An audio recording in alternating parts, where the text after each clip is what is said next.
नेहरू के इंडिया और मोदी के भारत के डिबेट के रूप में पूरे न्यूज चैनल पर यह बशड़ फैली हुई है कि आखिरकार कौन ज्यादा अच्छा प्रधानमंत्री है।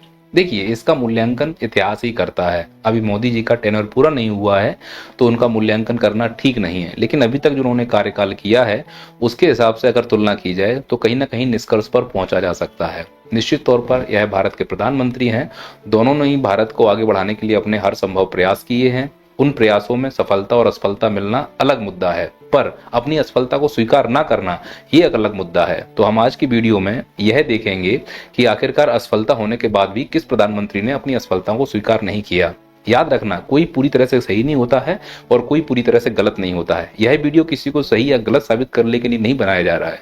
यह वीडियो इस बात के लिए बनाया जा रहा है कि कौन कितना हठी प्रधानमंत्री था और अपनी गलतियों से कौन सा प्रधानमंत्री सीखना नहीं चाहता था या सीख नहीं रहा है, उसी को आधारित यह पूरा वीडियो है। देखो, नेहरू जी के ऊपर अगर कोई आरोप लगाए जाएंगे वो तो जिंदा है नहीं है तो कोई फर्क नहीं पड़ता, और मोदी जी के ऊपर आरोप लगाएंगे तो वो वैसे भी नहीं मानते तो कोई फर्क नहीं पड़ता है।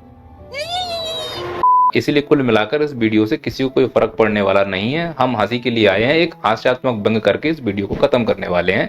आइए तुलना करके देखते हैं। तो दोनों प्रधानमंत्रियों की तुलना करने में पहला आधार बनाते हैं दूरदर्शिता को लेकर। भारत जब आजाद हुआ, बहुत अच्छी आर्थिक स्थिति नहीं थी, खाने पीने की भी जद्दोजहद करना पड़ रहा था। इसके बावजूद भी पहले प्रधानमंत्री ने भारत के लिए जो धन बचाया और उसको निवेश किया, उसमें उन्होंने कई सारे इंफ्रास्ट्रक्चर का निर्माण कराया, साथ ही साथ कई सारी प्रयोगशालाएं भी बनवाई। शायद उन्हें यह मालूम था कि भविष्य में हो या ना हो कुछ ऐसी महामारियां आएंगी जिनसे निपटने के लिए हमारे पास वैक्सीन होनी चाहिए, और ऐसा हुआ। भारत में कोरोना आया और इस कोरोना की लहर सबने देखी। तो क्या हमारे प्रधानमंत्री ने इस प्रकार की लैब्स का निर्माण नहीं कराया? वर्तमान प्रधानमंत्री ने बिल्कुल कराया। ऐसा नहीं केवल नेहरू जी ने ही लैब्स का उद्घाटन किया है, माननीय प्रधानमंत्री नरेंद्र मोदी जी ने भी 2020 में लैब्स का उद्घाटन किया था। पर प्रॉब्लम यह है कि ये लैब्स का उद्घाटन तब किया गया जब कोरोना आ चुका था। हो ये रहा है कि हमारे प्रधानमंत्री जो वर्तमान वाले हैं, इनकी दूरदर्शिता इतनी छोटी है कि जब पूरी दुनिया में कोरोना का कहर चल रहा था तब प्रधानमंत्री जी इस पर चर्चा करने के बजाय भरे कोरोना में प्रचार करने में व्यस्त थे। ऐसे मास्क लगा लगा कर ये प्रचार कर रहे थे।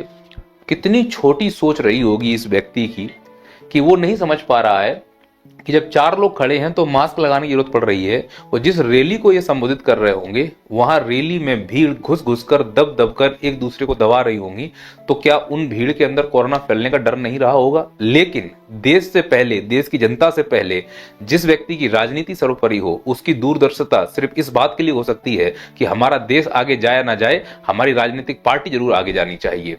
और इसका परिणाम सबने देखा, सबने भुगता। अखबारों की लाइनों में लिखा था सरकार के दावे का दम घुटा, लिखा था संकल्प के भरोसे सरकार। मंत्री कह रहे थे कि हम संकल्प लेते हैं कि तीसरी लहर नहीं आने देंगे। आप मेरी बात को समझने का प्रयास कीजिए। जो ये पहली मैंने तुलना की है, यह दूरदर्शिता को लेकर है। दूरदर्शी देश के लिए होना और दूरदर्शी अपने लिए होना, दोनों में अंतर है। तो पहले अंतर में तो हमारे प्रधानमंत्री श्री नरेंद्र मोदी जी डिफीट खाते हैं कि उनकी दूरदर्शिता देश के लिए कम, अपनी राजनीतिक पार्टी या उन लोगों के लिए ज्यादा है जिन्होंने उन्हें चंदा दिया होगा।